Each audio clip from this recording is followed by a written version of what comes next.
we were number 26 and 27 in Wayaka Neko. By the time I left, we were number 1. I want to get prize for health. I can go on and say this is what we achieved. But I said the overall measure is MDG.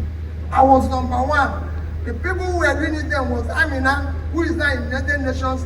I was even invited to United Nations to share my experience.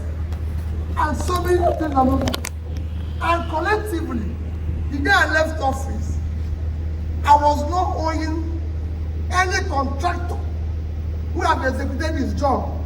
And these are not owing for any job that a contract we awarded. But we can only pay when job is executed. I'm not owing any contractor who have executed his job. I'm not owing any supplier who has supplied anything. I'm not owing one. Examples are people like Innocent, Xerox Computer. I paid Xerox. We bought the highest amount of computer ever bought by a government in Africa. They are there. HP will tell you the same thing. I paid them 6 months up front before they supplied it to our schools. I paid Innocent 1 year before they delivered any car. You can go discipline and it's on tape, so you can go and verify all this.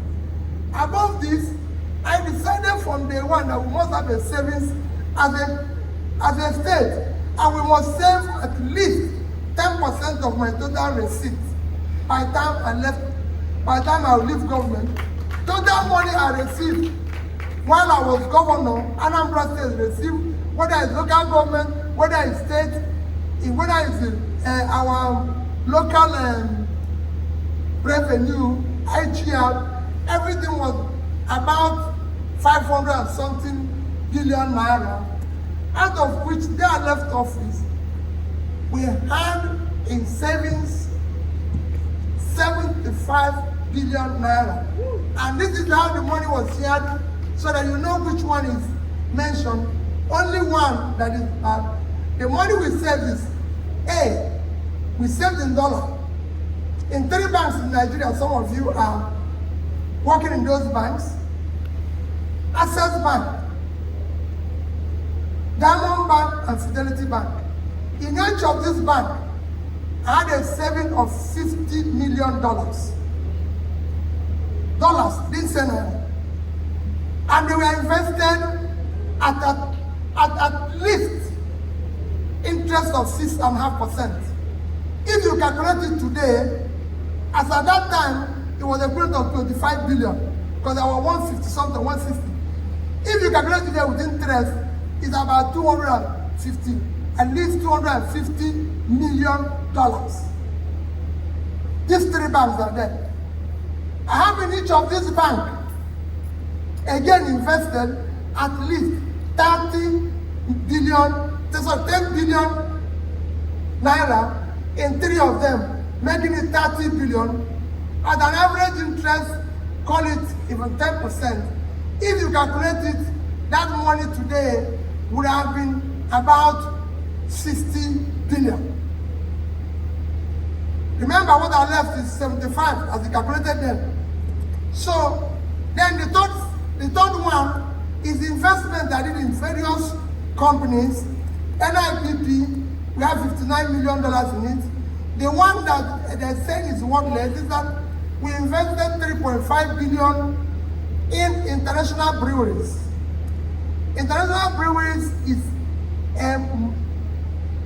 what you can call a global company. It's a part of AB InBev, which is the biggest brewer in the whole world.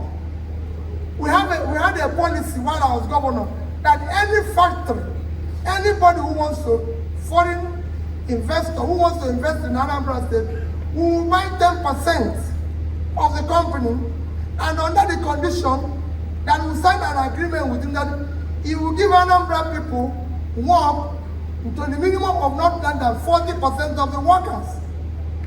They built a facility in Anambra State. That facility is there today, employing directly and indirectly over 10,000 Anambrarians. They've been one of the highest revenue source for the state.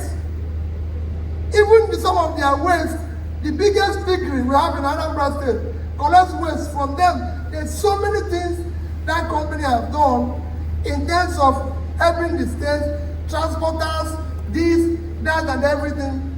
The shares was at the time being sold at 50 naira. Today the shares is about 5 naira or so, and then maybe that was what was referred. But in overall of what I left is less than 5%. Okay. That particular investment is less than 5%. So if you calculate what I left 75 billion. If you go and sell the dollars today, even at 600, is 150 billion. Plus 60 billion of the naira is 210 billion. Even if that one is wasted, 3 times what I invested is still there. When you spread your investment, some will go up, some will come down. But overall, the company is still there. The company is still doing well. It's still part of a global chain and everything. I needed to explain it not because I'm defending comment by my brother. My brother is the brother. I miss my brother. We're very close. I remain prayerful for him. For other things which I didn't succeed, God has given him opportunity to do it and succeed. For me, yes. So if there's anything pending, governance is not finished. People are still in government in America. So you stop where you stop, other people will continue from there. I don't look back. He's the governor of my state. From always, he's my senior brother. He's even more intelligent because he's a professor and a trader. So he knows more. So he'll be able to do things better than I'm doing it. You know, I've done my little one as a trader. Now the professor is there. He will do his own as a professor. The schools that didn't roof them. That's how government goes. Another person comes, do his own. But let us think about it. Finally, like I tell you people, for those of you who are, please get involved. All of us are going to tell you a good story. All of us are going to say the same thing. But it's who can we trust? Even in this one they're talking about me, some said he kept money and he did nothing. I said, even in the Bible, the man said, since you know I know, why didn't you keep my money for saving? If everybody who has passed through Nigeria who did nothing kept money, are we going to be in problem now? We would have had the money to do something. At least I kept the money. But in this one, I did something and I took money. Next year's election, please, I'm begging all of you, should not be based on ethnicity. Don't ever do it. The Yorubas don't buy bread cheaper. Neither do Hausas or Northerners buy bread cheaper. The Southwest people don't buy bread cheaper. Igbos don't buy bread cheaper. Let nobody tell you about ethnicity. Everybody's suffering. Do not do it because of religion. No religion buys anything cheaper. No, there's no religion that has one to other than ethnicity.